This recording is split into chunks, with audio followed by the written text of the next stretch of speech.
Welcome back my dear students. बहुत कुछ discuss किया था हमने लास्ट दो सेशंस में। We discussed all the various clauses of the memorandum. Contents discuss किया गया है सेक्शन 4 में। सबसे पहले हमने डिस्कस किया everything about the name clause.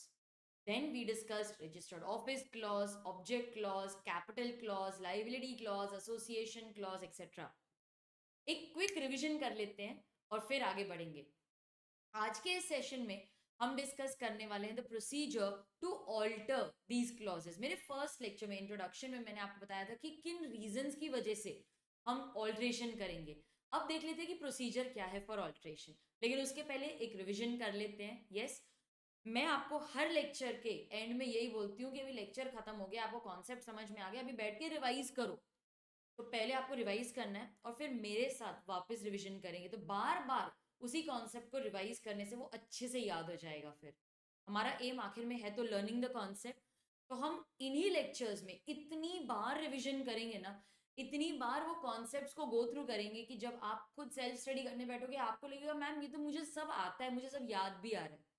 चलो क्विकली रिवाइज कर लेते हैं everything about the registered office clause. Name clause मैंने आपको मेरे पिछले सेशन में रिवाइज करवाया था। यस, तो अब रिवाइज कर लेते हैं the registered office clause. Registered office clause में मैंने आपको एक टेबल बनवाई थी। यस, तो मुझे एक बात बताओ कि रजिस्टर्ड ऑफिस का पर्पस क्या है। रजिस्टर्ड ऑफिस का पर्पस है that it establishes the domicile of the company. फिर वो जुरिस्डिक्शन डिसाइड करती है कि कौन से कोर्ट की जुरिस्डिक्शन में वो कंपनी आएगी। टैक्सेशन के लिए physical aspects are also based on the registered office. तो आपकी जो टैक्स परसेंटेज है, टैक्सेबिलिटी है, वो भी रजिस्टर्ड ऑफिस पे डिपेंड करती है। ये एक ऐसी प्लेस है जहाँ पर कम्युनिकेशंस होंगी। अगर मुझे कोई नोटिस भेजना है, कम्युनिकेशन करना है, या फिर मुझे कोई रिटर्न, मुझे कुछ डॉक्यूमेंट्स, अगर मुझे सर्विस करना है ऑन द कंपनी, तो रजिस्टर्ड ऑफिस में भेजेंगे। अगर इनकम टैक्स का नोटिस भेजना है तो वो रजिस्टर्ड ऑफिस में भेजा जाएगा। मीटिंग्स यहाँ पर होल्ड की जाती हैं। तो the registered office occupies a lot of importance. अच्छा, registered office can be different from your head office और कॉर्पोरेट ऑफिस। रजिस्टर्ड ऑफिस एक फिजिकल प्लेस होनी चाहिए। सिर्फ पीओ बॉक्स का नंबर दे दिया वो नहीं चलेगा। एक फिजिकल प्लेस चाहिए जहां पर एक फिजिकल पर्सन हमेशा प्रेजेंट रहता है। ओके, तो ये था रजिस्टर्ड ऑफिस के बारे में। पब्लिकेशन में हमने पढ़ा था कि जहां पर भी आप कंपनी का नाम लिखो, जैसे letter head, bill head, paper, hundis, bill of exchange, office के बाहर आपको कंपनी का नाम और उसका रजिस्टर्ड ऑफिस का एड्रेस लिखना ही है, और लोकल लैंग्वेज में भी लिखना है। अगर मैंने नाम चेंज कर दिया, पिछले 2 सालों में नाम चेंज किया है, तो फिर वो फॉर्मर नेम, पहले वाला नाम क्या था, वो आपको हर कम्युनिकेशन में लिखना है। मैंने आपको एग्जाम्पल्स भी दिखाए थे। ओपीसी में ओपीसी वर्ड आएगा। ऑब्जेक्ट क्लॉज दो दो पार्ट्स में डिवाइडेड है। One is the main object and other is the other objects. Main object में लिखा रहेगा कि कंपनी क्या काम कर सकती है, और उसको पूरा करने के लिए जो मुझे अदर ऑब्जेक्ट्स चाहिए वो यहाँ पर लिखे होंगे। जैसे जैसे एक गारमेंट मैन्युफैक्चरिंग कंपनी, तो वो गारमेंट्स मैन्युफैक्चर कर सकती है, लेकिन गारमेंट मैन्युफैक्चर करने के लिए आपको मशीनरी खरीदने की पावर, आपको बोरो करने की पावर, लेबर एंगेज करने की पावर, मीटिंग बुलाने की पावर, ये सारी पावर्स दी जाती है in the other objects. Anything which is beyond the object of the memorandum is ultra vires. यहाँ पे हमने पढ़ा था कि एक्ट अल्ट्रावाइज द मेमोरेंडम हो सकता है, एक्ट अल्ट्रावाइज द आर्टिकल्स या फिर डायरेक्टर भी हो सकता है। If it is ultra vires the memorandum तो फिर रेटिफिकेशन तो भूल ही जाओ। It is not binding on the company, it cannot be ratified even with the unanimous consent of each and every member. लेकिन अगर वो अल्ट्रावाइज द आर्टिकल्स है तो फिर आप उसको रेटिफाई कर सकते हो। ये सब हमने पढ़ा था last time. Ultra vires the directors है तो वो रेटिफाई हो सकता है, क्योंकि आखिर में है तो वो इंटरनल डॉक्यूमेंट, आर्टिकल्स हैं तो इंटरनल डॉक्यूमेंट्स ही ना। अच्छा, यहाँ पर एक हमने बहुत बड़ा इंपॉर्टेंट केस भी पढ़ा था, Ashbury railway carriage and iron company limited versus Riche. तो केस का सिर्फ नाम आपको याद रखना है, फैक्ट बहुत ही छोटे से हैं। क्लॉज 3 में लिखा था कि कंपनी के पास पावर है to make sell land on hire railway carriages and wagon. अगर इसके बियॉन्ड मुझे कुछ जाना है तो क्लॉज 4 बोलता है कि आपको एक स्पेशल रेजोल्यूशन पास करनी पड़ेगी। कंपनी ने रिची को प्रॉमिस किया that we will give you loan to build railway, लेकिन कंपनी ने ये तो उसके ऑब्जेक्ट में था ही नहीं, और कंपनी ने स्पेशल रेजोल्यूशन भी पास नहीं की थी। प्रॉमिस तो कर दिया फिर नहीं दिया। रिची ने केस किया, कंपनी बोलती हम नहीं देंगे। क्या हम कंपनी के अगेंस्ट केस फाइल कर सकते हैं? नहीं, ये तो अल्ट्रा वायर्स है, this is null and void, company के पास ये काम करने की अथॉरिटी ही नहीं थी और कंपनी ने स्पेशल रेजोल्यूशन भी पास नहीं की थी, तो नहीं कर सकते, it is not binding on the company. अगर कंपनी लायबल नहीं है इन अल्ट्रावायरस ट्रांजैक्शंस के लिए तो फिर कौन लायबल होगा? The officers, the directors, they are personally liable, the corporate veil is lifted. तो कैन आई से कि ये जो इंटरनल डॉक्यूमेंट्स है इसके बारे में मुझे नॉलेज होनी चाहिए, डॉक्ट्रिन ऑफ कंस्ट्रक्टिव नोटिस यहाँ पर हमने डिस्कस किया था, वो अप्लाई हो जाएगा। ठीक है, next let us discuss the liability clause. तो लाइबिलिटी या तो आपकी लिमिटेड हो सकती है, limited by shares, limited by guarantee, या फिर अनलिमिटेड लाइबिलिटी भी हो सकती है। कैपिटल क्लॉज में सिर्फ ऑथराइज कैपिटल और उसके डिवीजन के बारे में दिया जाएगा, बाकी सारी डिटेल्स अगर आपको देनी है तो वो आर्टिकल्स में दे सकते हो। एसोसिएशन क्लॉज में जैसे मेमोरेंडम में जो टेबल आती है वहां पर आप लिखो कि कौन सब्सक्राइबर्स है और उन्होंने कितने शेयर्स देने का प्रॉमिस किया है, एग्री किया है। सक्सेशन क्लॉज ये सिर्फ ओपीसी में आएगा जहां पर नॉमिनी का नाम दिया जाएगा, अगर मेंबर को कुछ भी हो जाता है तो ये पर्सन जो है वो मेंबर बन जाएगा and he will nominate someone else, तो ये परपेचुअल सक्सेशन को अलाइव रखता है। तो ये सब हमने पढ़ लिया था last time. And yes we are also discuss the forms of memorandum and articles. तो वो शेड्यूल 1 में दिया है, table A B C D E या फिर एफ जी एच आई जी, ये हमने पढ़ा था। मैंने आपको एक डिफरेंस भी बताया था कि यहाँ पर नॉट पहले आता है और आर्टिकल्स में हैविंग पहले आता है। Limited by shares, guarantee and unlimited ये सीक्वेंस में ही आपको लर्न करना है। तो ये था हमारा फॉर्म ऑफ मेमोरेंडम और हमने लास्ट लेक्चर में इतना सब कुछ कवर किया था, तो एक क्विक रिविजन भी हो गई हमारी।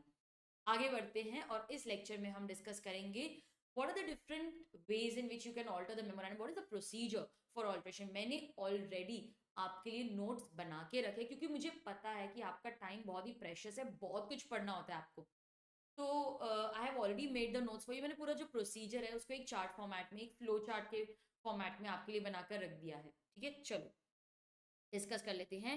A very short part on printing and signature of memorandum. मुझे नहीं लगता कि इस पे क्वेश्चंस आएंगे आपको, लेकिन अगर क्वेश्चन आ जाता है तो क्या लिखना है ये तो हमें पता होना चाहिए ना। सिंपल है, मैंने आपको ऑलरेडी मेमोरेंडम दिखाया था। मेमोरेंडम मस्ट बी, हम सिर्फ कीवर्ड्स यहाँ पर हाईलाइट करेंगे, it must be printed, divided into paragraphs, numbered consecutively, मतलब कि जो पेज नंबर है वो एक के बाद एक नंबर होना चाहिए, ऐसे हैप मैनर में नहीं देना है आपको। It must be signed by each subscriber. और ये जो सब्सक्राइबर है, सब्सक्राइबर कौन होता है ma'am? Subscriber is the person who incorporates the company, लेकिन उसकी डेफिनेशन में लिखा है subscriber is the person who signs the memorandum and he agrees to purchase the number of shares mentioned against his name. तो जो company incorporate कर रहा है, जो मेमोरेंडम को साइन कर रहा है और बोल रहा है कि हाँ अगर मैंने 10,000 लिखा है तो मैं ये 10,000 शेयर्स 10 रुपीज के हिसाब से इतना पैसा कंपनी में लाने वाला हूँ, वो एग्री कर लेता है तो उसे सब्सक्राइबर बोलते हैं। He is the first member of the company. मैंने आपको ये बताया था जब हम प्रिलिमिनरी चैप्टर पढ़ रहे थे। तो हमारा जो मेमोरेंडम है वो प्रॉपर्ली प्रिंटेड होना चाहिए, पैराग्राफ्स में डिवाइडेड होना चाहिए, नंबर्ड कॉन्सिक्यूटिवली होना चाहिए, साइन बाय द सब्सक्राइबर। और ये जो सब्सक्राइबर है वो क्या लिखेगा? They will write their name, address, description, occupation if any, in the presence of at least one witness. Ma'am witness की क्या जरूरत है? देखो इनकॉर्पोरेशन का पूरा प्रोसीजर ऑनलाइन है। आरओसी को कैसे पता कि जिसका नाम लिखा है उसी ने वाकई में साइन किया है कि नहीं? तो हम बोलते हैं कि किसी विटनेस को लेकर आओ। तो आपका जो कंपनी सेक्रेटरी है वो विटनेस के जैसे एक्ट कर सकते हैं कि हाँ मेरे प्रेजेंस में ये डिजिटल सिग्नेचर अटैच किया गया था, तो वो एज अ विटनेस साइन करेगा, वो भी अपना नेम, एड्रेस, ऑक्यूपेशन वो सब लिखेगा। This is just a verification.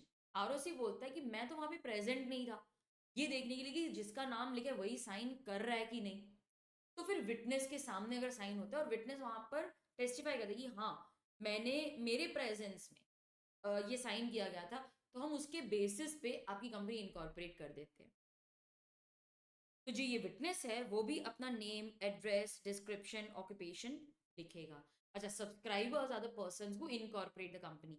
तो अगर आपकी एक प्राइवेट कंपनी है तो कितने सब्सक्राइबर्स होने चाहिए बताओ? अगर प्राइवेट कंपनी है तो 2 सब्सक्राइबर्स एटलीस्ट होने चाहिए, और अगर पब्लिक कंपनी है तो 7, ओपीसी है तो एक ही सब्सक्राइबर है, एक ही मेंबर है। ये बहुत इंटरेस्टिंग पार्ट है। Only a person capable of entering into contract on his own can subscribe the memorandum. Can I say कि पर्सन कॉम्पिटेंट होना चाहिए। Minor can not be a subscriber. Minor can hold fully paid up shares, लेकिन वो subscriber नहीं हो सकता, और अगर होता है तो फिर गार्डियन उसके बिहाफ पे साइन करेगा। तो only a person capable of entering into contract can be a subscriber. वो नेचुरल पर्सन हो सकता है, आर्टिफिशियल पर्सन भी हो सकता है. तो कैन आई से, इससे हम कंक्लूड कर सकते हैं कि एक कंपनी दूसरे कंपनी को इनकॉर्पोरेट कर सकती है, वो सब्सक्राइबर हो सकती है, वो प्रॉमिस कर सकती है कि मैं 10,000 शेयर लूंगी, 10 रुपए के हिसाब से इतना पैसा लेके आऊंगी. तो आपका जो सब्सक्राइबर है वो नेचुरल लिविंग पर्सन हो सकता है या फिर एक आर्टिफिशियल पर्सन, जैसे एक कंपनी बॉडी कॉर्पोरेट भी हो सकता है. तो ये बेसिकली हमारे नॉलेज के लिए ही है. मुझे नहीं लगता है कि इसके ऊपर क्वेश्चंस आएंगे, बट पता तो होना चाहिए. Okay, next let us discuss the procedure for altering the various clauses of the memorandum. ये जो ऑल्टर वर्ड है ना स्टूडेंट्स, ये हमने पहले पढ़ा हुआ है. याद करो, प्रिलिमिनरी चैप्टर में हमने ऑल्टर वर्ड की डेफिनेशन पढ़ी थी इन सेक्शन 2 क्लॉज 3. क्या थी डेफिनेशन? ऑल्टर या फिर alteration, it includes making of addition, हम हाईलाइट कर लेंगे एडिशन, ओमिशन या फिर सब्सटीट्यूशन. अगर आपने वो डॉक्यूमेंट में कुछ ऐड कर दिया या उसमें से निकाल दिया या सब्सटीट्यूट कर दिया, उसके बदले में कुछ और लिख दिया, तो इसे ऑल्ट्रेशन माना जाता है. अब इसको मेमोरेंडम के साथ कोरिलेट करो. अच्छा, आपको लिखना है तो पहले वीडियो पॉज करके ये लिख लो, फिर एक्सप्लेनेशन सुन लेना, बिकॉज एक्सप्लेनेशन मिस नहीं होनी चाहिए आपकी. पॉज करो और लिखो. चलो, लिख लिया? ठीक है. अब मैंने मेरे मेमोरेंडम, अब मेमोरेंडम के साथ ये ऑल्ट्रेशन वाली डेफिनेशन को कोरिलेट करते हैं. मैंने मेरे मेमोरेंडम में कुछ ऐड कर दिया, मैंने मेरे मेमोरेंडम में कुछ निकाल दिया, ओमिट कर दिया कि भाई ये क्लॉज में क्या, ये प्रोविजन निकाल दो, ये प्रोविजन निकाल दो, या फिर मैंने सब्सटीट्यूट कर दिया, इसके बदले ये लिख दो.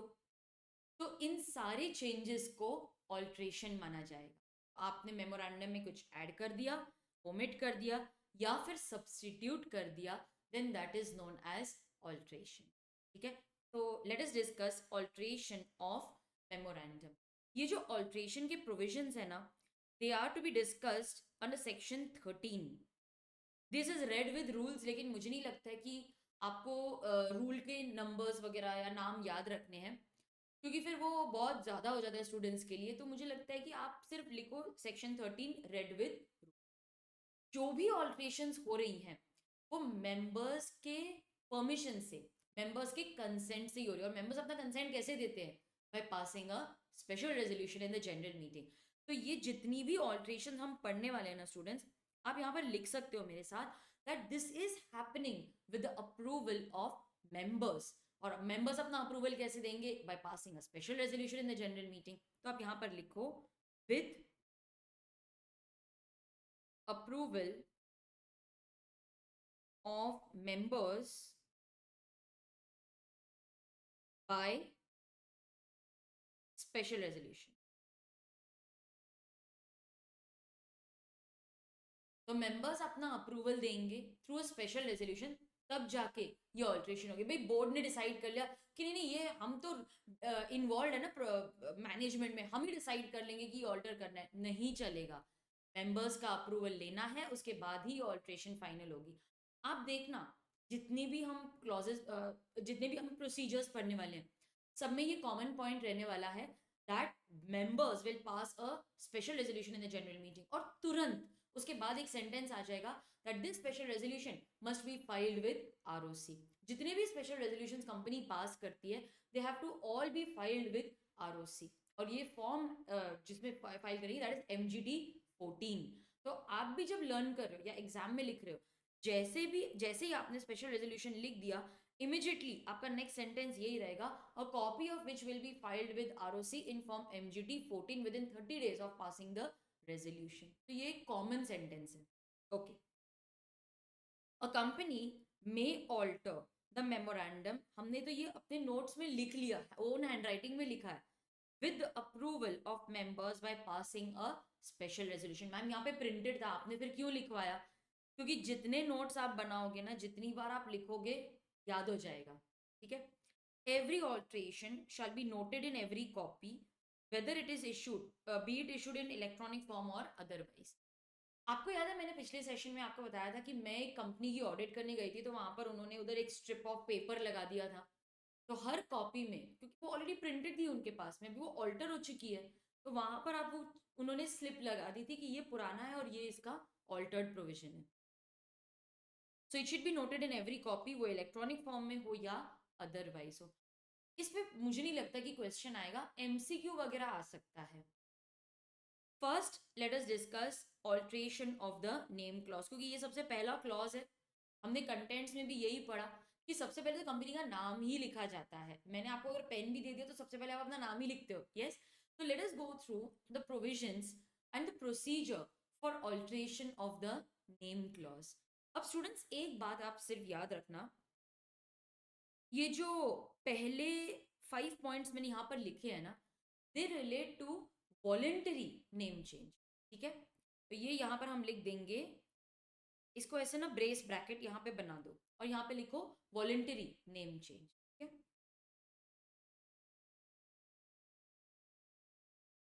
अगर कंपनी वॉलेंटरीली अपना नाम चेंज करना चाहती है तो उसका क्या प्रोसीजर है, ये दिया है सेक्शन 13 में. और ये जो 6th प्रोविजन मैंने यहाँ पर लिखा है ना, this talks about compulsory name change. if your name is resembling the name of an existing company, और तो अभी गवर्नमेंट आती है बोलती नहीं नहीं तुम्हारा तो नाम गलती से हमने दे दिया, it is already the name of existing company, चलो चलो चेंज करो, तो कंपल्सरीली हमको अगर सेंट्रल गवर्नमेंट का ऑर्डर आता है तो चेंजेस करने पड़ेंगे.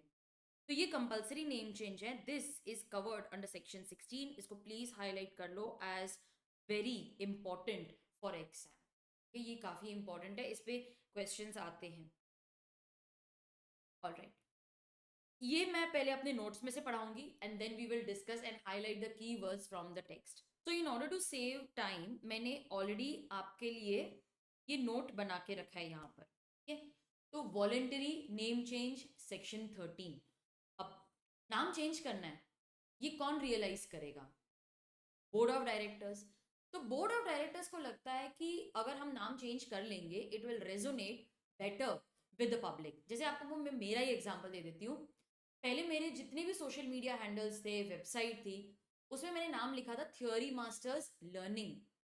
तो अब ये नाम मैंने लोगों को याद रखने में बहुत कॉम्प्लिकेटेड लग रहा था, तो उनको इतना याद नहीं होता था. फिर वो लोग थियोरी मास्टर बोल देते थे इंस्टेड ऑफ मास्टर्स.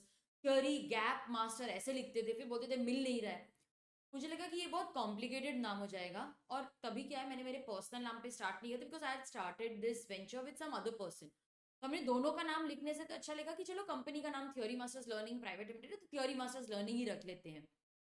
फिर बाद में लगा कि नहीं ये तो बहुत कॉम्प्लिकेटेड हो रहा है and he did not continue with me, तो मैं ही अकेले कर रही थी. तो मैंने सोचा कि नाम चेंज कर लेते हैं, क्योंकि एनीवेज जो सर्च वर्ड्स आ रहे थे वो मेरे ही नाम के आ रहे थे, और हमारे लाइन में तो प्रोफेसर का नाम ज़्यादा ज़रूरी होता है ना. तो मैंने सब जगह यूट्यूब, सोशल मीडिया, जितने भी पेजेस हैं, सब जगह मैंने मेरा अभी पर्सनल नाम कर दिया.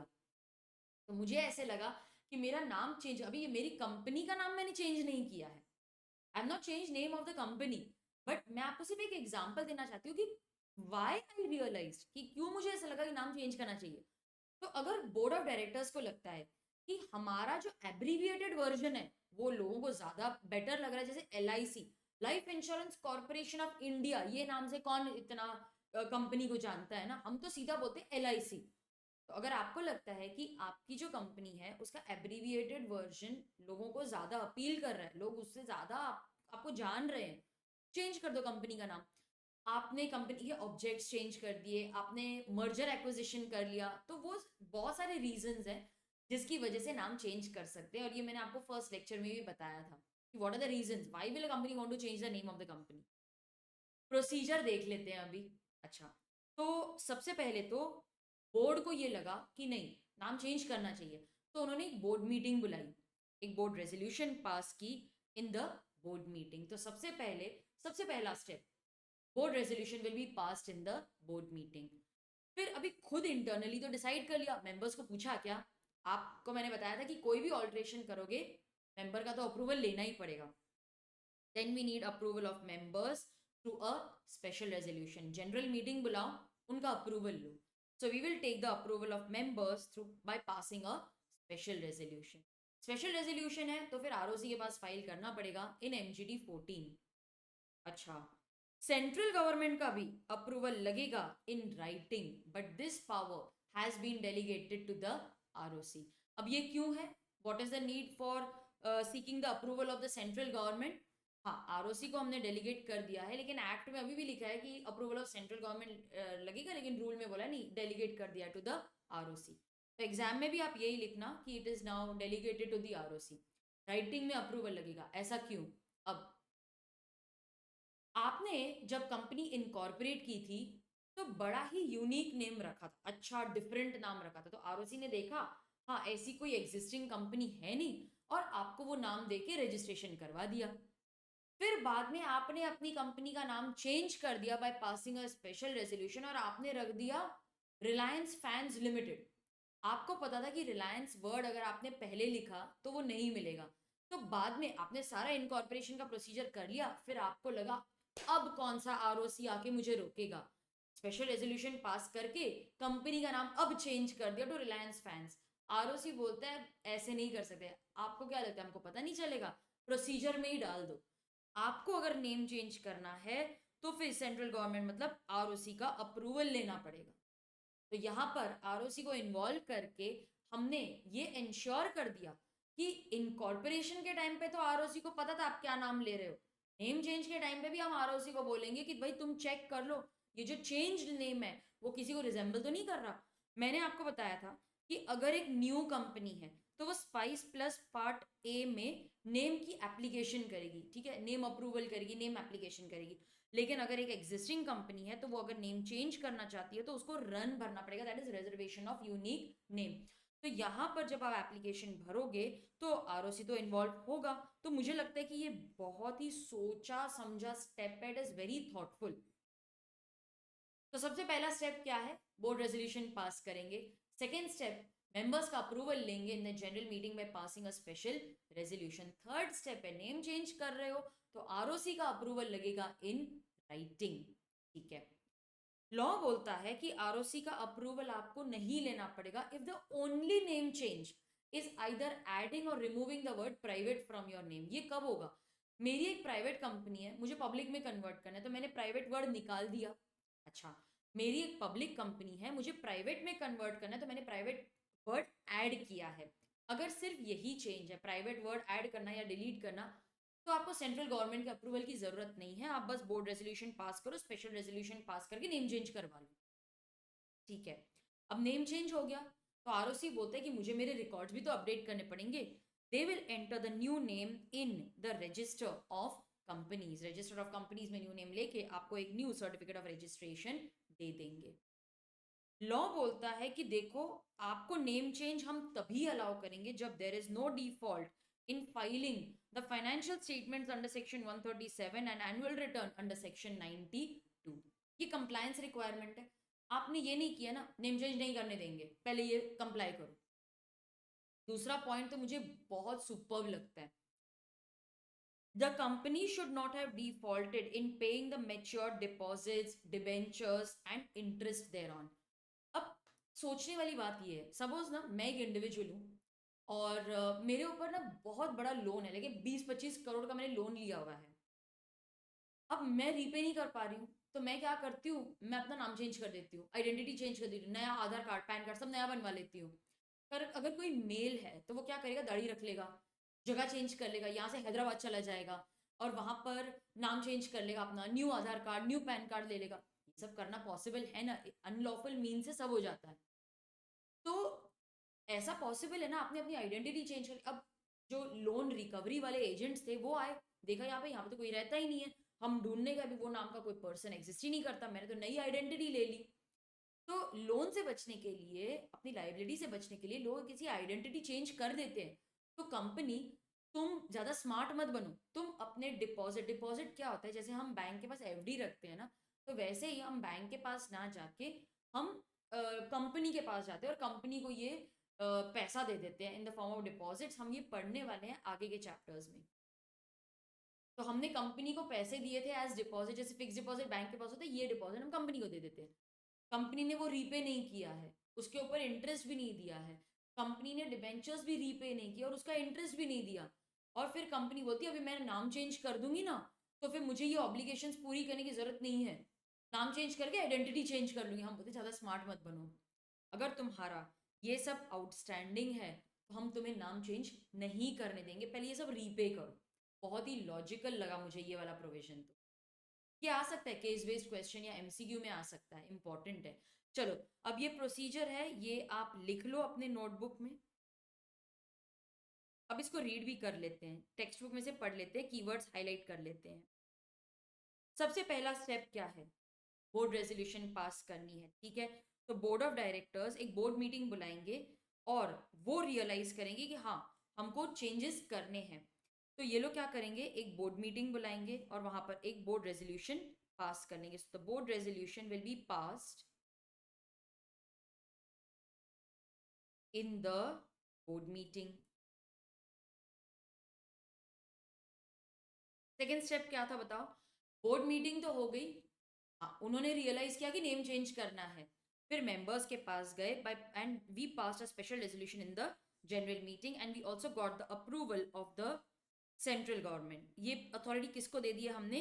आरओसी को। राइटिंग में लेना है ये अप्रूवल इन फॉर्म आईएनसी 24। अगर आपको लगता है कि आपको ये नहीं याद हो रहा है आईएनसी फॉर्म, तो ठीक है, नंबर अगर याद नहीं हुआ तो भी चलेगा, लेकिन ये जरूर याद रखना कि दो प्रोसीजर्स है यहाँ पर। एक तो मुझे मेंबर्स का अप्रूवल लेना पड़ेगा इन the general meeting by passing a special resolution, और दूसरा है कि मुझे अप्रूवल लेना पड़ेगा ऑफ द सेंट्रल गवर्नमेंट, जो अथॉरिटी डेलीगेट हो गई है टू आरओसी। ये अप्रूवल कैसे लेना पड़ेगा? राइटिंग में लेना पड़ेगा। तो ये हमारे कीवर्ड्स। फिर क्या करेंगे? लॉ बोलता है कि देखो, if the only change is either adding or removing the word private from the name, तो फिर सेंट्रल गवर्नमेंट के अप्रूवल की जरूरत नहीं है। तो सेंट्रल गवर्नमेंट का जो अप्रूवल है, it is not required when the only change is either adding or removing the word private from the name। ये कब होगा? कन्वर्जन के time, private to public, public to private. अच्छा, नेम चेंज अलाउ नहीं करेंगे जब तक आप अपना एनुअल रिटर्न और फाइनेंशियल स्टेटमेंट्स फाइल नहीं कर देते with the ROC. Annual return जो है वो हम किस में फाइल करते हैं? यस, वो कौन से सेक्शन में कवर्ड है? 92 में हम पढ़ेंगे, और फाइनेंशियल स्टेटमेंट्स 137 में पढ़ेंगे हम। अगर आपने अपने मेच्योर्ड डिपॉजिट्स, डिबेंचर्स और उनका इंटरेस्ट वो भी पे नहीं किया है, तो भी हम आपको नेम चेंज करने नहीं देंगे। अच्छा, नेम चेंज हो गया, फिर आरओसी क्या करेगा? रजिस्ट्रार आपका नाम एंटर करेगा इन the register of companies, old नाम हटा के नया नाम लिख देगा, and they will also issue a fresh certificate of incorporation in the new name in form INC 25। और जब वो आपको नया सर्टिफिकेट दे देगा, तब जाके आपका नेम चेंज कंप्लीट होगा और तब जाके आप ये न्यू नेम यूज कर सकते हो, तब से ये इफेक्टिव होगा।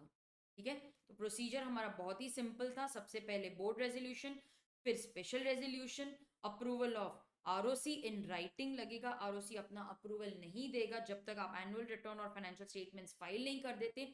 मेच्योर डिपॉजिट डिबेंचर जब तक पे नहीं कर देते तब तक अप्रूवल नहीं मिलेगा। एंड रजिस्ट्रार अपना रजिस्टर ऑफ कंपनीज में से आपका ओल्ड नेम निकाल के नया नाम लिख देगा और नया सर्टिफिकेट ऑफ इनकॉर्पोरेशन दे देगा। तब जाके जब ये सर्टिफिकेट मिल जाएगा, तब जाके आप बोल सकते हो कि मेरा नेम चेंज अब फाइनल हो चुका है। तो ये था procedure for voluntary name change. अब देख लेते हैं कि कंपलसरी नेम चेंज का प्रोसीजर क्या है। ठीक है मैम, ये कंपलसरी नेम चेंज कब होगा?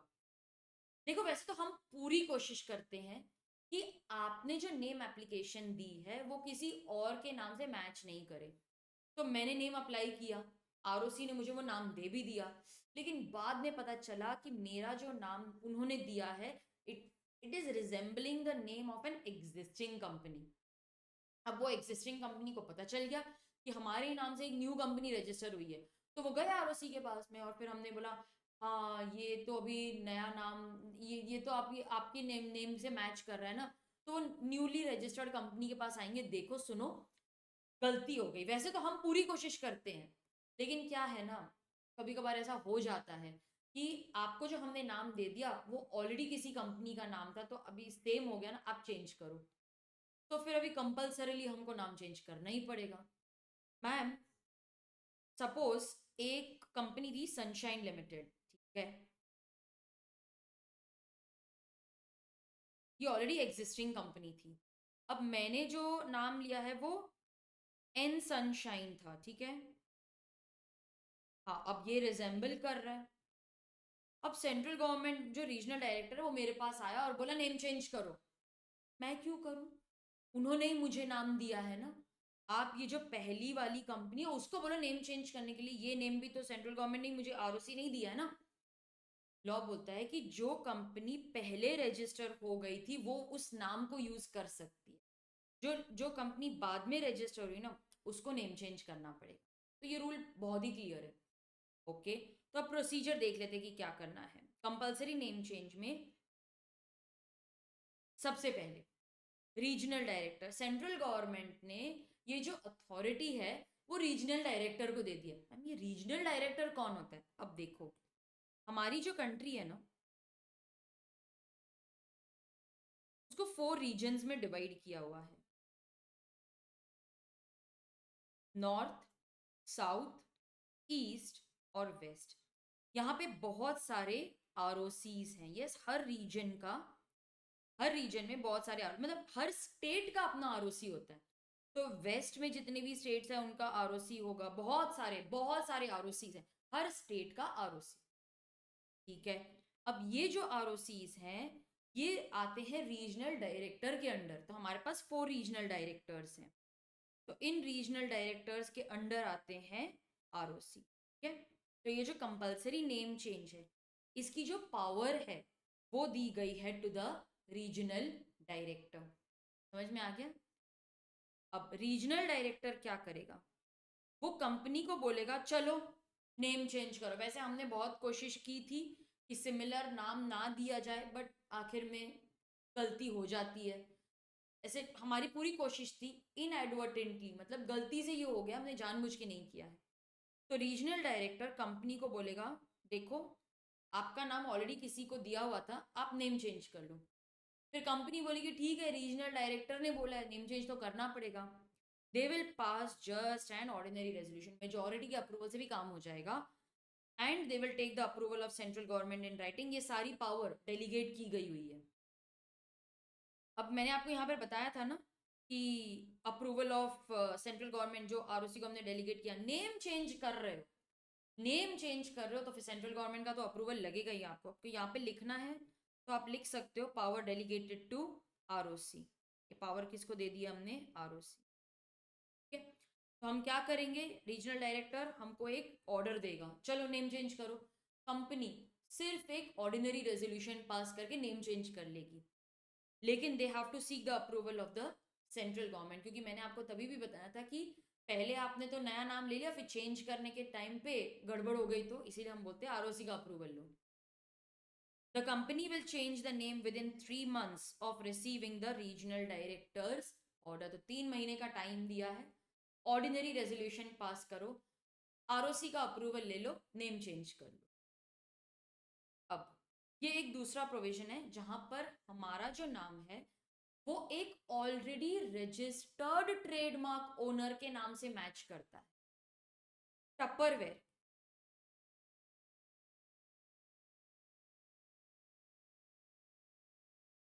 टपरवेयर एक ऑलरेडी रजिस्टर्ड ट्रेडमार्क। अब मैंने वही सेम नाम की कंपनी इनकॉर्पोरेट कर ली, जैसे टप पर वेयर। अब गलती से आरओसी ने मुझे ये नाम दे दिया, फिर बाद में पता चला कि ये तो किसी और का ऑलरेडी रजिस्टर्ड ट्रेडमार्क है। तो फिर लॉ क्या बोलता है? ये जो ऑलरेडी रजिस्टर्ड ट्रेडमार्क का ओनर है वो रीजनल डायरेक्टर को एक एप्लीकेशन देगा। मुझे पता चला है कि मेरे ही नाम से कोई एक कंपनी है जो रजिस्टर हुई है, ये मेरा रजिस्टर्ड ट्रेडमार्क है, आपने ऐसे कैसे उसको रजिस्ट्रेशन करने दिया? तो आरओसी उस न्यूली रजिस्टर्ड कंपनी को एक ऑर्डर डायरेक्शन देगा प्लीज नेम चेंज कर लो। लेकिन सोचने वाली बात यह है कि ये जो ओरिजिनल ट्रेडमार्क ओनर है इसको कैसे पता चला? इसको कैसे पता चला कि उसी के नाम की कोई और कंपनी इनकॉर्पोरेट हुई है? अब जिनके पास भी रजिस्टर्ड ट्रेडमार्क्स होते हैं ना, ये उनकी जिम्मेदारी हो जाती है। आपको हर साल चेक करना है कि क्या आपके नाम का आपके ट्रेडमार्क के नाम का कोई कंपनी इनकॉर्पोरेट तो नहीं हुई है। आपका ट्रेडमार्क कोई और तो नहीं यूज कर रहा है, अगर कर रहा है तो आप एक्शन ले सकते हो। मैम ये कैसे पता चलता है? काफी सारी जर्नल्स और पब्लिकेशंस आती हैं of the newly registered trademark owners. आपको ये काम नहीं करना है तो आप किसी आईपी एडवोकेट के पास भी जा सकते हो। किसी आईपी एडवोकेट को बोलो कि आपको तो पता ही होगा कि कितने आईपी मतलब इंटेलेक्चुअल प्रॉपर्टी, आपको तो पता ही होगा कि कितने ट्रेडमार्क्स रजिस्टर हुए हैं। आप प्लीज चेक करके बताओ क्या कोई कंपनी या कोई दूसरा पर्सन मेरा रजिस्टर्ड ट्रेडमार्क तो नहीं यूज कर रहा है।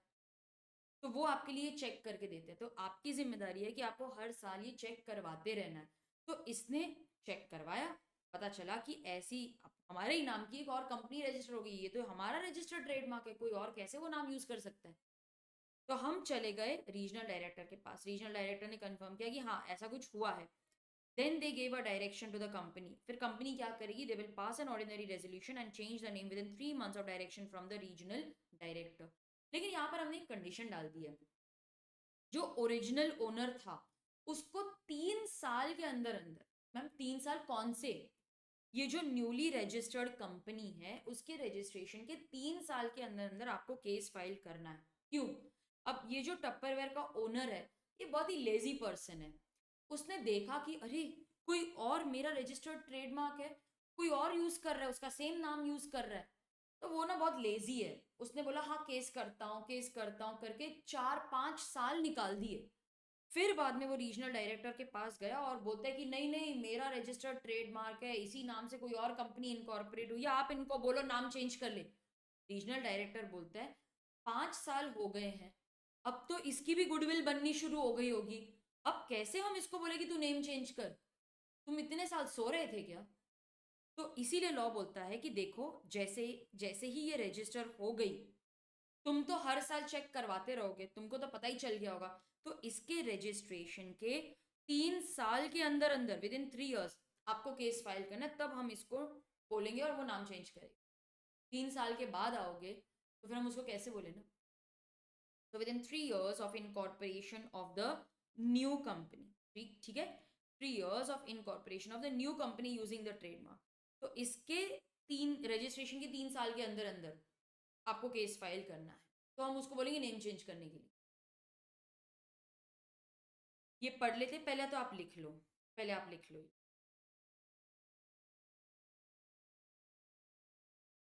Done, okay.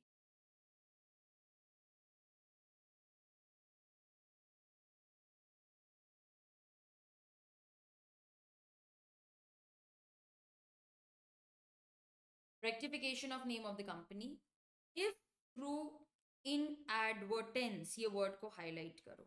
इन एडवर्टेंस मतलब क्या? We didn't do it on purpose, by mistake ऐसा हो गया। तो लिखो इन एडवर्टेंस का मतलब है बाय मिस्टेक, ठीक है, बाय मिस्टेक। हमने जानबूझ के नहीं किया, like it was not deliberate, ठीक है, आप ये भी लिख सकते हो बाय मिस्टेक या फिर नॉट डेलिबरेट, हमने जानबूझ के ये नहीं किया था। If the company, either on its first registration or registration by a new name, is registered, ठीक है, अभी अभी अब subsequently we are registered by a name which in the opinion of the central government, मैंने यहाँ पे एक asterisk mark किया है कि ये जो भी पावर है वो अभी सब रीजनल डायरेक्टर के पास चली गई है। If they feel that the name is identical, it is too nearly resembling the name of an existing company, then the regional director will direct the company, ठीक है, वो डायरेक्शन देगी टू चेंज द नेम। और जिस company को वो direction मिली है वो चेंज कर देगी by passing an ordinary resolution and with the previous approval of the central government in writing. 3 महीने के अंदर अंदर within 3 months of the date of direction मुझे ये रेजोल्यूशन पास करनी है। तो कितने की पॉइंट्स हो गए देखो हमारे। एक तो अगर रीजनल डायरेक्टर को लगता है कि आपका जो नाम है वो बहुत ही क्लोजली रिजेंबल कर रहा है to the name of an existing company, तो वो हमें एक डायरेक्शन देगा।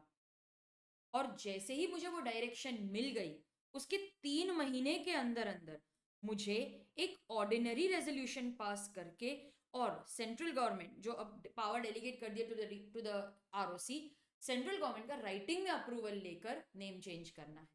इतना इजी हो गया देखो, हमने ब्रेक कर लिया। तो वापस पढ़ते हैं। if in the opinion of the central government the name is nearly resembling the name of an existing company, then the regional director will direct the company to change the name. Direction के 3 महीने के अंदर अंदर company एक ordinary resolution pass करके, और central government जिसने power delegate कर दिया टू द आरओसी, तो आरओसी का राइटिंग में अप्रूवल लेकर नेम चेंज करेगी. अगर आप एक रजिस्टर्ड ट्रेडमार्क ओनर हो तो आपको पता चलेगा कि आपका रजिस्टर्ड ट्रेडमार्क कोई और यूज कर रहा है, तो 3 साल के अंदर अंदर, 3 साल कहाँ से शुरू होंगे, वो कंपनी के रजिस्ट्रेशन से, जो न्यू कंपनी रजिस्टर्ड हुई है, जो मेरा ही ट्रेडमार्क सेम नेम यूज कर रही है. इनकॉर्पोरेशन या फिर उसने नेम चेंज कर लिया, तो अगर आपको पता चल जाएगा तो उसके 3 साल के अंदर अंदर आपको केस करना है. तो फिर in this case regional director क्या करेगा, वो कंपनी को एक डायरेक्शन देगा. ठीक है, रीजनल डायरेक्टर एक डायरेक्शन देगा, तो वो कंपनी 3 महीने के अंदर अंदर within 3 months of the direction एक ऑर्डिनरी रेजोल्यूशन पास करके नेम चेंज कर लेगी.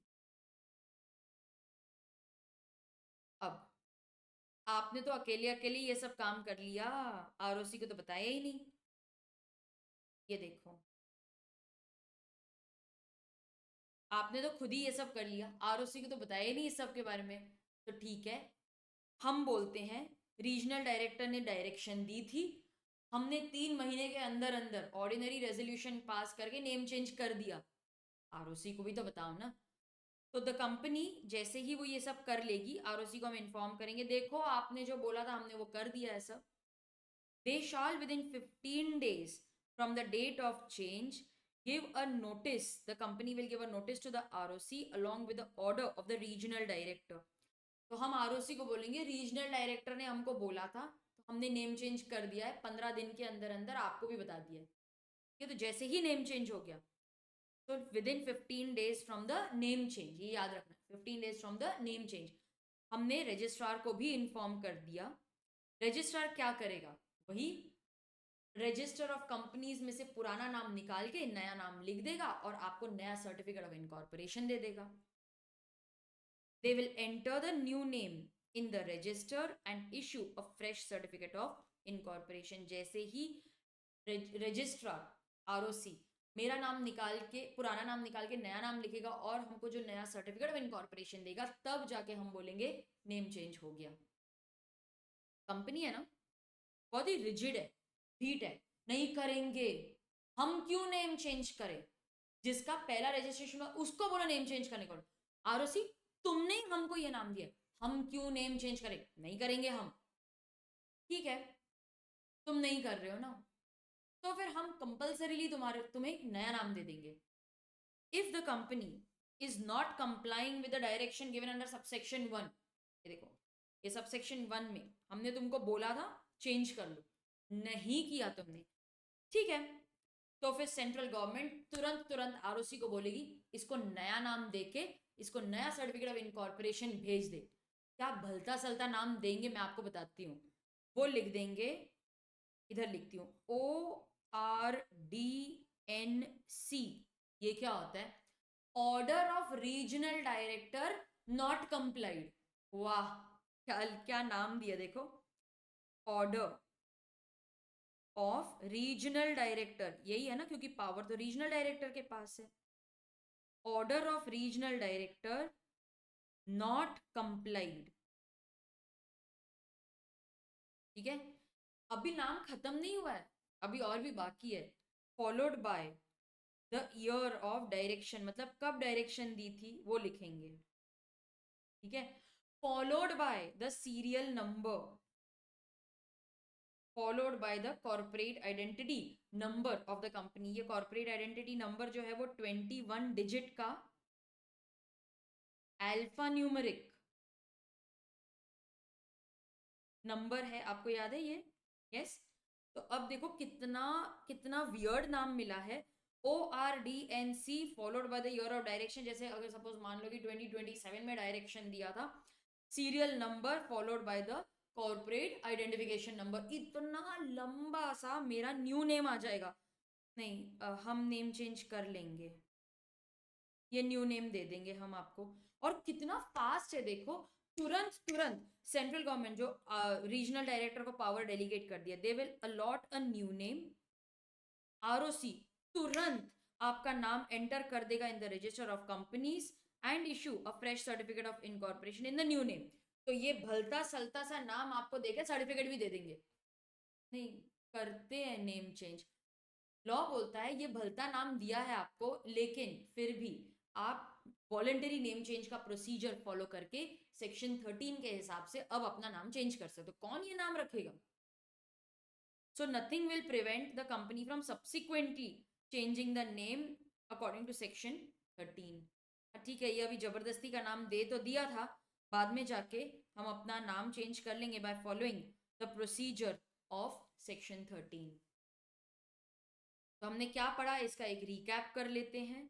सबसे पहले मैंने आपको बताया कि वॉलंटरी नेम चेंज में बोर्ड रेजोल्यूशन पास होगी इन द बोर्ड मीटिंग, फिर हम स्पेशल रेजोल्यूशन पास करेंगे इन द जनरल मीटिंग। अगर आपका नाम सिर्फ प्राइवेट ऐड या लेस करना है तो सेंट्रल गवर्नमेंट का अप्रूवल नहीं लगेगा। जब तक आप अपना एनुअल रिटर्न, फाइनेंशियल स्टेटमेंट्स और mature deposit with interest debentures नहीं पे कर देते, नेम चेंज नहीं करने देंगे। रजिस्ट्रार ओल्ड नेम निकाल के नया नाम लिखेगा इन the register of companies and will issue a fresh certificate of incorporation. Compulsory name change में अगर आपका नाम रिजेंबल करता है तो फिर रीजनल डायरेक्टर आपको एक ऑर्डर देगा। ठीक है, तो आपको वो ऑर्डर जैसे ही मिल जाता है 3 महीने के अंदर अंदर एक ऑर्डिनरी रेजोल्यूशन पास करके और आरओसी का राइटिंग में अप्रूवल लेके आपको नेम चेंज करना है। अगर ट्रेडमार्क आपका कोई और यूज कर रहा है तो आप रीजनल डायरेक्टर के पास एक एप्लीकेशन दे सकते हो, वो डायरेक्शन देगा और आपको 3 महीने के अंदर अंदर वो नेम चेंज करना है bye passing an ordinary resolution. अगर आपने रीजनल डायरेक्टर का जो ये ऑर्डर है वो नहीं माना तो वो एक नया नाम आपको दे देगा। आपको ये नाम अगर नहीं पसंद है, ऑब्वियसली नहीं पसंद होगा, तो आप वॉलेंटरी नेम चेंज सेक्शन 13 का प्रोसीजर फॉलो करके वॉलेंटरीली नेम चेंज कर सकते हो। समझ में आया? आगे बढ़ते हैं। Alteration of situation of the registered office of the company. अब हमारे मेमोरेंडम में क्या कंप्लीट एड्रेस दिया हुआ है? नहीं, कंप्लीट एड्रेस तो नहीं। मुझे लगता है मैंने ना एक नोट बनाया था, वो मुझे शायद दिख नहीं रहा है यहाँ पे। हाँ, वो बाद में मैं बताती हूँ। हाँ, तो रजिस्टर्ड ऑफिस, अभी मेरे मेमोरेंडम में क्या लिखा है? Only name of the state, सिर्फ स्टेट का नाम लिखा है। यस, तो ऑल्ट्रेशन कब होगा? जब मैं स्टेट चेंज करूंगी। उसके पहले अगर मैंने एक बिल्डिंग से दूसरे बिल्डिंग, एक विलेज से दूसरे विलेज, एक टाउन से दूसरे टाउन, एक आरओसी से दूसरे आरओसी में चेंज कर दिया, तो क्या मुझे मेमोरेंडम ऑल्टर करना पड़ेगा?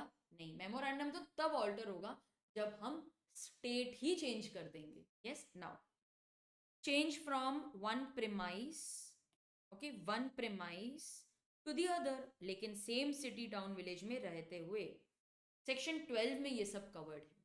अब मैंने एक बिल्डिंग से दूसरे बिल्डिंग शिफ्ट कर दिया। अच्छा, बिल्डिंग सेम है, एक फ्लोर से दूसरे फ्लोर में मैंने शिफ्ट कर दिया। आपने सेम सिटी, सेम टाउन या विलेज में ही चेंज किया।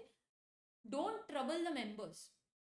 लॉ बोलता है मेंबर्स को तंग करने की जरूरत नहीं है, सिर्फ और सिर्फ एक बोर्ड रेजोल्यूशन से काम हो जाएगा।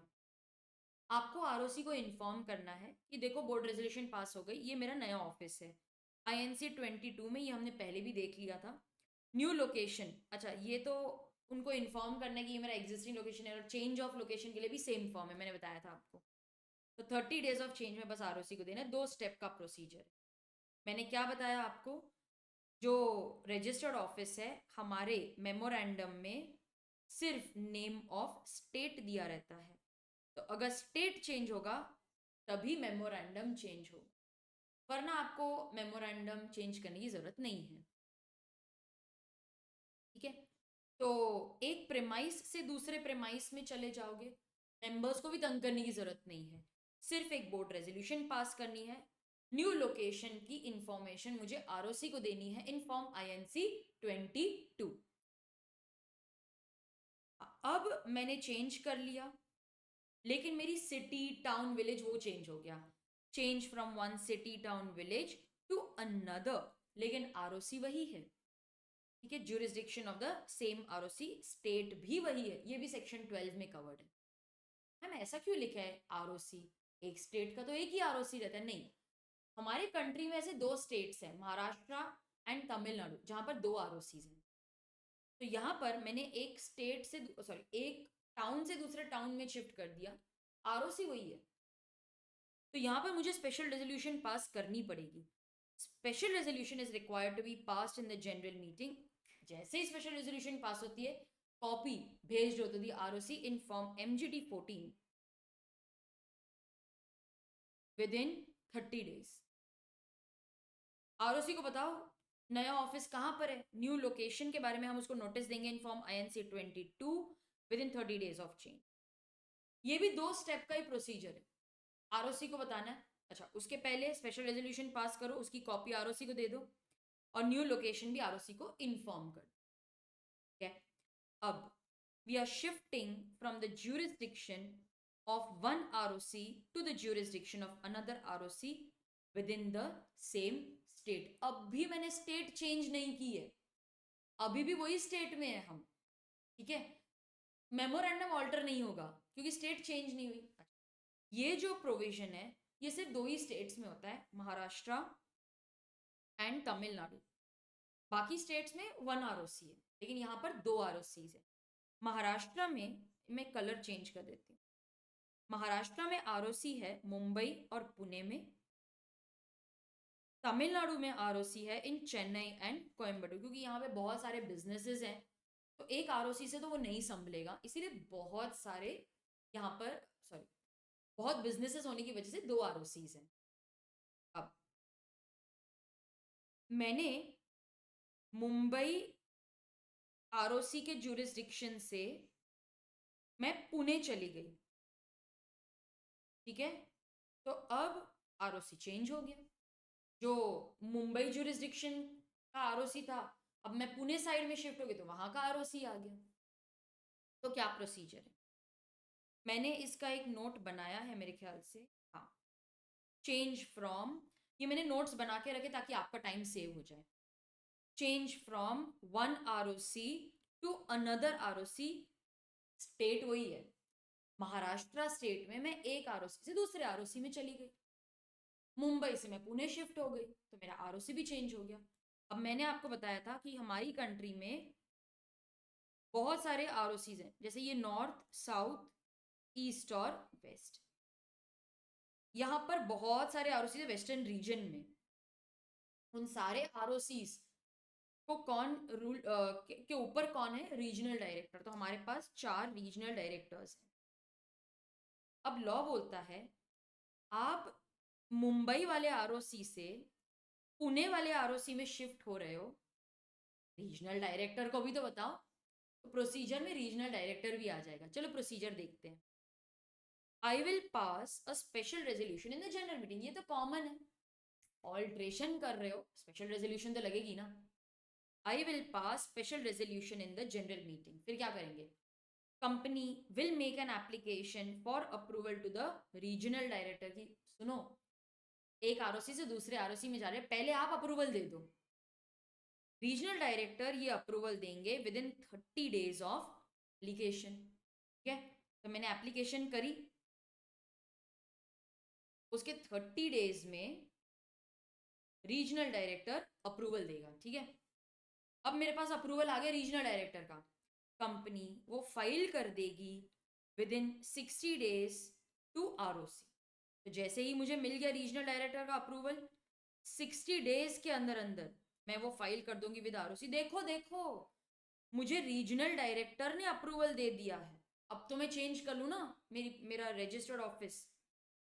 तो company will file a certified copy of the approval within 60 days from confirmation। ये किसके पास जाएगा, आरओसी के पास।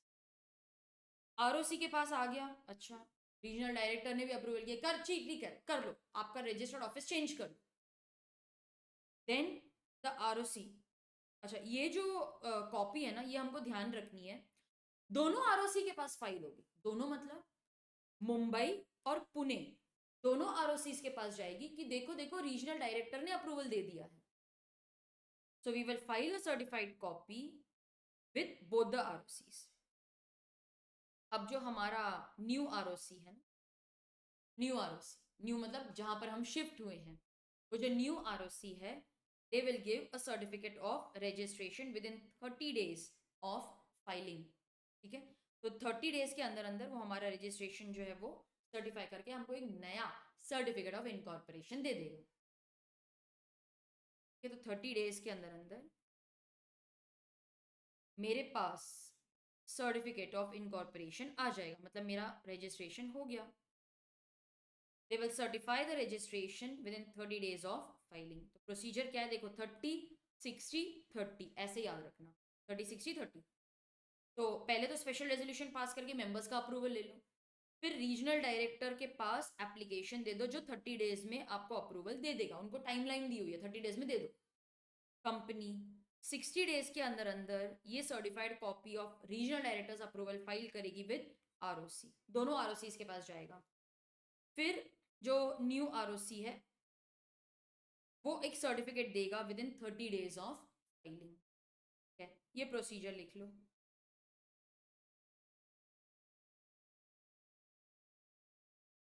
लिख लिया ना, चलो रीड कर लेते हैं। स्पेशल रेजोल्यूशन पास करेंगे हम, ओके।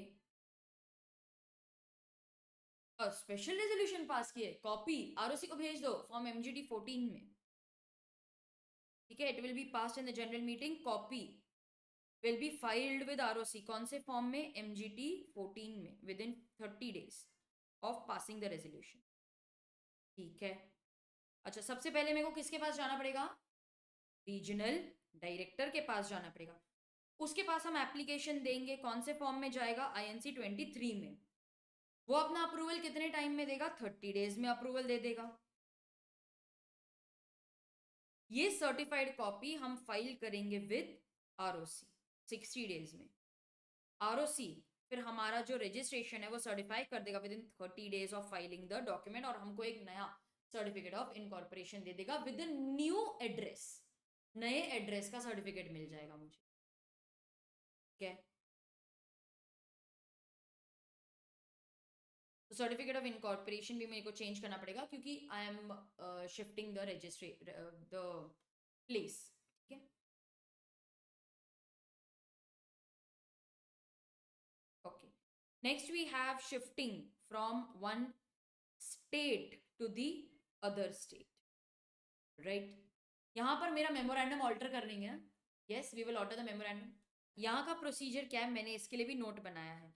मैम एक बात नहीं समझ में आ रही, ये सब तो सेक्शन 12 में कवर्ड था, अब सेक्शन 13 कैसे आ गया यहाँ पर। Section 13 is alteration of memorandum, alteration ही तो हो रही है यहाँ पे। तो सेक्शन 13 ऑल्ट्रेशन ऑफ मेमोरेंडम, क्यों, अरे स्टेट चेंज हो गया, ऑल्ट्रेशन तो होगा ना यहाँ पे। Now what is the procedure, ये लिखा था ना आपने, जस्ट चेक कर लो, ये लिखा है ना। अच्छा, एक स्टेट से हम दूसरे स्टेट में जा रहे हैं, प्रोसीजर क्या है, सबसे पहला तो वही रहता है, pass a special resolution in the general meeting. Company क्या करेगी, company will make an application in form INC 23 to the central government, जिन्होंने अपनी अथॉरिटी दे दी है टू द रीजनल डायरेक्टर। ठीक है, तो कंपनी एक एप्लीकेशन करेगी टू द रीजनल डायरेक्टर कि देखो मुझे एक स्टेट से दूसरे स्टेट जाना है, मेरा आरओसी भी चेंज होने वाला है। रीजनल डायरेक्टर अपना अप्रूवल देंगे विद इन 60 days, पहले 30 days था, अब 60 days है। कंपनी के पास एक बार रीजनल डायरेक्टर का अप्रूवल आ गया, कंपनी फिर एक नोटिस देगी to the debenture holder, creditors and any person whose interest is affected. सुनो सुनो, मैं अपना रजिस्टर्ड ऑफिस एक स्टेट से, महाराष्ट्र से जा रही हूँ गुजरात, किसी को कोई ऑब्जेक्शन है तो अभी बता दो। सुनो क्रेडिटर्स, सुनो मेंबर्स, हम शिफ्ट हो रहे हैं। अब ऐसे बहुत सारे क्रेडिटर्स होंगे या मेंबर्स होंगे जो इससे कंफर्टेबल नहीं है कि नहीं नहीं, अरे पहले तो मुझे लगा था, मैं मुंबई में रहती हूँ तो रजिस्टर्ड ऑफिस मुंबई में है, कभी भी कोई प्रॉब्लम होगी तो हम जा सकते हैं, मीटिंग्स वगैरह अटेंड कर सकते हैं, अब गुजरात कौन जाएगा। या तो वो मेंबर्स अपना अप्रूवल देंगे या फिर नहीं देंगे। तो जो भी अपना अप्रूवल दे देता है वेरी गुड, नहीं देता है तो लॉ बोलते हैं ठीक है ये लोग नहीं दे रहे हैं ना, तो इनका क्लेम सेटल कर दो। कुछ क्रेडिटर्स ऐसे हैं जो बोलते हैं वैसे देखो, हम आप पे भरोसा तो करते हैं, हमको अपने पैसे अभी के अभी नहीं चाहिए, हम रिलेशन तो बनाना चाहते हैं। आप एक काम करो, हमको ना कोई सिक्योरिटी दे दो कि आप हमारा पेमेंट करोगे। तो हम बोलते ठीक है, तुमको अगर तुम्हारा क्लेम नहीं चाहिए तो हम तुमको कोई सिक्योरिटी दे देते कि भाई हम पे करेंगे, नहीं करेंगे तुम सिक्योरिटी बेच के ले लेना। तो लॉ क्या बोलता है कि इनको नोटिस दो, debenture holders, creditors, any person whose interest may be affected, या तो उनका कंसेंट ले लो कि हाँ they are okay with shifting, या फिर उनका क्लेम सेटल कर दो। और उनको पैसे नहीं चाहिए तो उनको बोलो ठीक है हम तुमको सिक्योरिटी दे देंगे। एक नोटिस तो न्यूज़पेपर में भी जाएगा। क्यों? अरे ऐसे बहुत लोग होते हैं ना जो अपना एड्रेस चेंज कर लेते हैं। मैंने तो नोटिस भेजा था, एड्रेस चेंज करके वो लोग निकल गए, कंपनी को नया एड्रेस बताया ही नहीं, तो हमने तो पुराने एड्रेस पे भेज दिया। फिर वो लोग बोलेंगे कि हमको नोटिस मिला नहीं।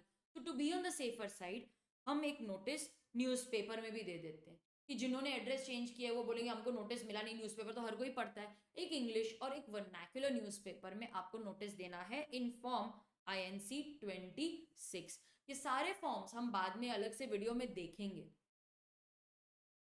एक स्पेशल रेजोल्यूशन की कॉपी और रीजनल डायरेक्टर का अप्रूवल हम फाइल करेंगे with the ROC of both the states in form INC 28। जो नया ROC है वो हमको, हमारा जो नया रजिस्टर्ड ऑफिस है वो रजिस्टर करके हमको एक नया सर्टिफिकेट ऑफ इनकॉर्पोरेशन इशू कर दे। ठीक है, सिंपल है प्रोसीजर, लिख लो ये।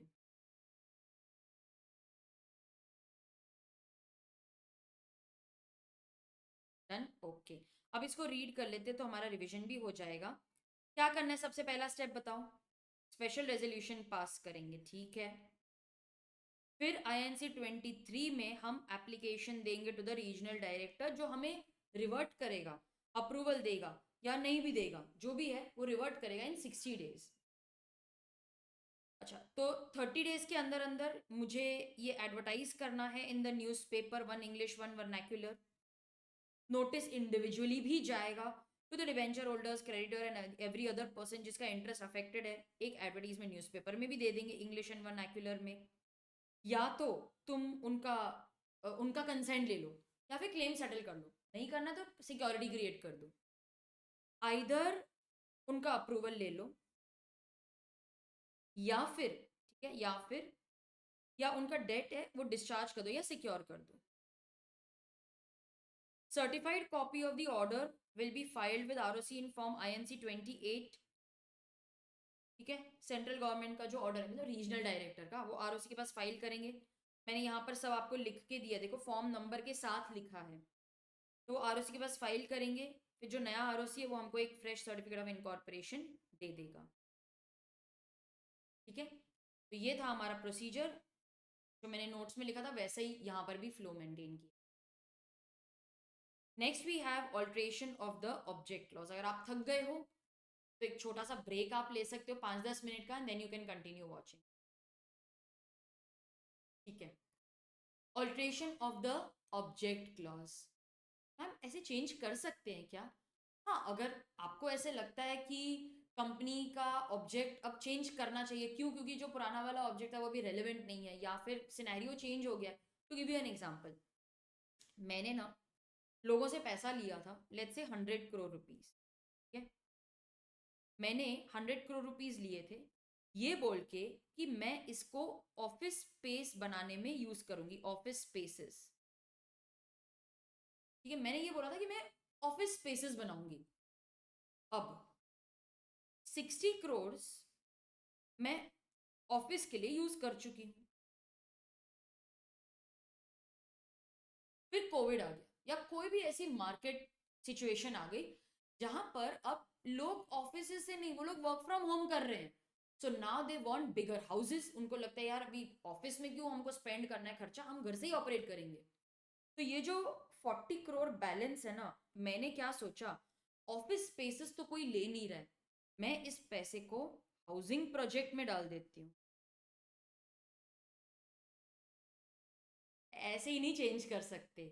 आपने जो ये पैसा है पब्लिक से लिया है और प्रोस्पेक्टिस इशू करके लिया है। ठीक है, ये जो मैं प्रोसीजर आपको बता रही हूँ ना, ये तभी अप्लाई करेगा जब हमारा जनता का पैसा हमने लिया हुआ है बाय इशूइंग अ प्रोस्पेक्टिस, जब पब्लिक ऑफर की बात हो रही है। ठीक है, तो मैंने प्रोस्पेक्टिस इशू किया था और 100 करोड़ मैंने रेज कर दिए थे ये बोल के कि मैं इससे ऑफिस बनाऊंगी। 60 करोड़ मैंने यूज करे हैं, 40 मुझे लगता है कि अब मैं इसको हाउसिंग में डाल दूं। तो लोग बोलते हैं ऐसे नहीं कर सकते, ऑब्जेक्ट चेंज करो, प्रोसीजर फॉलो करो। When a company has raised money from the issue of prospectus, they have some unutilized money, you cannot change your object। अब यहां पर आप लिख सकते हो मैंने प्रोस्पेक्टस इशू किया है, मतलब मैंने पब्लिक ऑफर किया होगा, मैंने जनता का पैसा उठाया है, पब्लिक ऑफर किया है। मैं अगर कुछ अनयूटिलाइज्ड अमाउंट है वो किसी और पर्पस के लिए यूज करना चाहती हूँ, तो फिर आप ऑब्जेक्ट चेंज नहीं कर सकते unless you pass a special resolution through postal ballot। postal ballot is a method of voting। यहाँ पर आपको मीटिंग बुलाने की जरूरत नहीं है, आप लोगों को एक लेटर भेजोगे और उनको बोलोगे कि भाई इस पर टिक करो, पोस्ट बॉक्स में डालो, पोस्टेज भी हमने पे की हुई है, कंपनी का एड्रेस भी प्रिंटेड है, बस आपको टिक करके अपना वोट पोस्ट बॉक्स में डालना है। तो इससे मैक्सिमम पार्टिसिपेशन हो जाएगी, आपको मीटिंग अटेंड करने की जरूरत नहीं है। तो पोस्टल बैलेट से आप वोटिंग कर लो, लेकिन special resolution will be pass through postal ballot only. ठीक है, अब यहाँ पे मैंने एक छोटा सा नोट दिया है, the special resolution through postal ballot shall be pass in case the company has more than 200 member. ठीक है, ये एक नोट है हमारे लिए। मैम नहीं है तो फिर आप कोई भी मेथड ऑफ वोटिंग कर सकते। प्रोसीजर क्या है, मुझे स्पेशल रेजोल्यूशन पास करनी है, तो लोग पूछेंगे नहीं क्यों पास कर रहे हो, नहीं ऑब्जेक्ट चेंज करना, क्यों चेंज करना है, नहीं वो अभी पहले पैसे लिए थे ना, वो अभी हम दूसरे पर्पस के लिए यूज करें, किस पर्पस के लिए यूज करो। अरे कितने क्वेश्चंस होंगे ये मेंबर्स के, इनको एक नोटिस भेजो, notice in respect of the resolution will contain these particular. तो इतने जो सवाल है ना उनके, वो इस नोटिस में आंसर हो जाएंगे। क्या लिखेंगे हम, देखो टोटल मनी रिसीव्ड, मेरे एग्जांपल में कितना था, हम बोलेंगे देखो हमको 100 करोड़ रुपीज मिले थे। मनी यूटिलाइज कितना यूज किया, देखो 60 करोड़ हम ऑलरेडी वो ऑब्जेक्ट, ऑब्जेक्ट मतलब उस पर्पस के लिए यूज कर चुके हैं। ठीक है, आप लिख लेना बाद में, पहले लेकिन सुन लो, आपने जो पैसे दिए ना उसमें से 100 करोड़ में से 60 करोड़ हम पर्पस के लिए यूज कर चुके हैं, जो ऑब्जेक्ट मैंने प्रोस्पेक्टस में लिखा था उसी के लिए यूज किया है। ठीक है, ये टोटल मनी रिसीव्ड था 100 करोड़, जो ऑब्जेक्ट हमने प्रोस्पेक्टस में लिखा था उसके लिए हम 60 करोड़ यूज कर चुके हैं। अनयूटिलाइज्ड कितना है, 40 करोड़। यह सब हम मेंबर्स को बता रहे हैं कि देखो 40 करोड़ अभी अनयूटिलाइज्ड है। अच्छा ठीक है, क्या चेंज कर रहे हो, what you are changing, what are you changing, the particulars of the change, मतलब क्या चेंज करने वाले हो, प्रपोज चेंज क्या है आपका। नहीं पहले हम ऑफिस के लिए यूज कर रहे थे कमर्शियल, अब हम सोच रहे हैं इसको हाउसिंग के लिए यूज करें, क्यों चेंज कर रहे हो। वो क्या है ना, अभी लोगों को बड़े घर चाहिए, ऑफिस कोई खरीद नहीं रहे, लोग घर पे ही ऑफिस बना रहे, पर्पस बताओ, जस्टिफाई करो। ठीक है, तो क्यों कर रहे हो, कहाँ पे पैसा डालने वाले हो, ये सब कुछ वो जानना चाहते हैं। ठीक है, अच्छा अब पूरा का पूरा 40 करोड़ यूज करने वाले हो क्या, कि उसमें से कितना अमाउंट यूज करोगे फॉर दिस न्यू पर्पस, वो बताओ। तो amount proposed to be utilised for the new purpose, सारा का सारा पैसा यूज करो 40 करोड़, कि उसमें से थोड़ा सा यूज करोगे, बाकी का बचा के रखोगे, वो बताओ। अच्छा, इसका इम्पैक्ट क्या होगा, what will be the impact of this proposed alteration on earnings and cash flow, वो बताओ, इसका इसका इस पे इम्पैक्ट क्या होगा। किसी इंटरेस्टेड पर्सन को अगर ये नोटिस की कॉपी देखनी है तो वो कहाँ पर देखे, कौन सी प्लेस पर देखे, वो बताओ। कुछ और इन्फॉर्मेशन देनी है तो वो लिख दो। ये जो आप चेंजेस कर रहे हो ना, ये पब्लिश किया जाएगा one English and one vernacular newspaper में फॉर पीपल जिन्होंने एड्रेस चेंज कर दिया, हमको नहीं दिया, नोटिस बोलते हैं मिला ही नहीं, तो न्यूज़पेपर में भी डाल दो। तुम्हारी वेबसाइट है तो कंपनी की वेबसाइट पे भी डाल दो और वहां पर लिखो कि क्यों चेंज कर रहे हैं हम। अब ऐसे बहुत सारे लोग होंगे जो अपना अप्रूवल नहीं भी देते हैं, तो give them an opportunity, dissenting share holder मतलब जो अपना अप्रूवल नहीं देता है, उनको एक अपॉर्चुनिटी दे दो कि तुम्हारा पैसा लेके चले जाओ फिर। Dissenting means share holders who do not approve of this change, उनको बोलो ठीक है आपके पैसे ले लो फिर आप।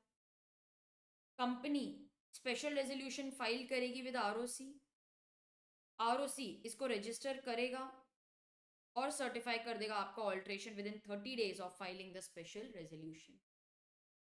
प्रोसीजर काफ़ी सिंपल है कि अगर आप चेंज कर ही रहे हो तो एक नोटिस दो, नोटिस में बताओ कि what was the money receive, किस पर्पस के लिए लिया था और उस पर कितना यूज़ किया है, कितना आपका अनयूटिलाइज्ड है, क्या चेंज कर रहे हो, क्यों चेंज कर रहे हो, वो लिखो।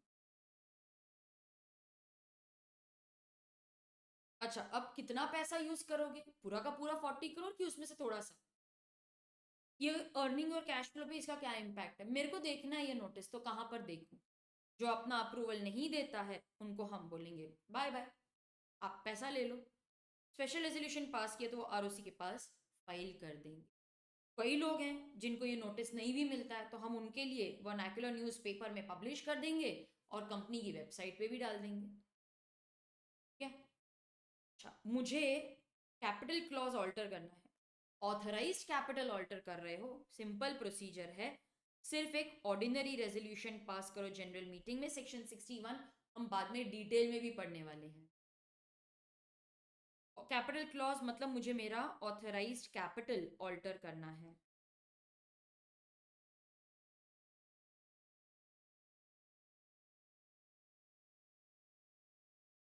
Any alteration in case of a company limited by guarantee not having share capital, which is giving purporting मतलब which is giving the right to participate in the divisible profit otherwise than as a member, मतलब आप उनको dividend के अलावा भी participation दे रहे हो in the profits, तो वो नहीं कर सकते। उनको सिर्फ प्रॉफिट में ही शेयर, उनको सिर्फ एज अ मेंबर जो डिविडेंड है वही मिलेगा, उससे ज़्यादा नहीं दे सकते। तो अगर मैंने ऑल्ट्रेशन कर दिया, नहीं नहीं डिविडेंड तो मिल ही रहा है उसके अलावा भी मिलेगा, ये ऑल्ट्रेशन वॉइड है, not very important for exam. ठीक है, तो एक रिकैप कर लेते हैं कि हमने क्या पढ़ा। मुझे आपको एक समरी भी देनी है, मैंने आपको ये ऑलरेडी पढ़ा दिया है, लेकिन ये एक समरी है, अगर आपको चाहिए तो आप ये लिख सकते हो। लिख लिया? तो हमने क्या पढ़ा, एक राउंड अप कर लेते हैं, क्या पढ़ा आज हमने, इसकी रिवीजन आप करके रखोगे, मैं नेक्स्ट लेक्चर में रिवीजन करवाऊंगी। हमने आज क्या पढ़ा, नेम चेंज। क्या सबसे पहले तो name change, voluntary name change, compulsory name change. फिर हमने पढ़ा चेंज ऑफ द स्टेट, अगर सपोज एक लोकेलिटी से दूसरे लोकेलिटी है, बोर्ड रेजोल्यूशन, आरओसी को इन्फॉर्म कर दो। अगर एक सिटी टाउन विलेज से दूसरे सिटी टाउन विलेज में जा रहे हो तो मेंबर्स का अप्रूवल ले लो, आरओसी को इन्फॉर्म कर दो। One ROC to the other ROC है तो रीजनल डायरेक्टर का भी अप्रूवल लगेगा। One state to the other state, हाँ यहाँ पर फिर मेमोरेंडम भी ऑल्टर होगा। फिर हमने पढ़ा alteration of object clause, alteration of liability capital clause, and the alteration in case of right to participate in the divisible profit। तो ये थे हमारे ऑल्ट्रेशन के क्लॉजेस। अब आपका काम क्या है, इसको लर्न करना। मैंने आपको चार्ट्स भी लिखवाए हैं, यस yes, आपको इसको बैठ के लर्न करना है। मैं नेक्स्ट लेक्चर में पूरा रिवीजन लूंगी, लेकिन आपको पहले पढ़ के रखना है, वरना ऐसा होगा मैं ही पढ़ा रही हूँ, मैं ही रिवाइज कर रही हूँ, मेरा एग्जाम में जैसे पूरा इसको रिवाइज करना। ठीक है, चलो इसी के साथ हमारा ये सेशन भी कंप्लीट हुआ। लेकिन जाने से पहले मैंने ना स्टूडेंट्स, ये मेरा ऑब्जर्वेशन है कि लेक्चर में भी ना सबका अटेंशन स्पैन बहुत कम हो गया है। मतलब हम चाहते तो हैं कि मैम आप सब पढ़ाओ, डिटेल में पढ़ाओ, लेकिन ना मैंने आजकल स्टूडेंट्स में वो रेस्टलेसनेस देखी है, इतना सुन नहीं सकते, इतना याद नहीं होता है, फिर जब एग्जाम में आता है तो फिर अफसोस होता है यार क्यों नहीं पढ़ा, हमने पढ़ लेना चाहिए था। बाद में अफसोस करने से तो अच्छा है कि अभी पढ़ लो। और मैं आपको बताती हूँ ना, सबसे बड़ा डिस्ट्रैक्शन मोबाइल है, ग्रे स्केल में डाल दो, इंस्टाग्राम ये सब डिलीट कर दो, साइलेंट कर दो, नोटिफिकेशन हटा दो।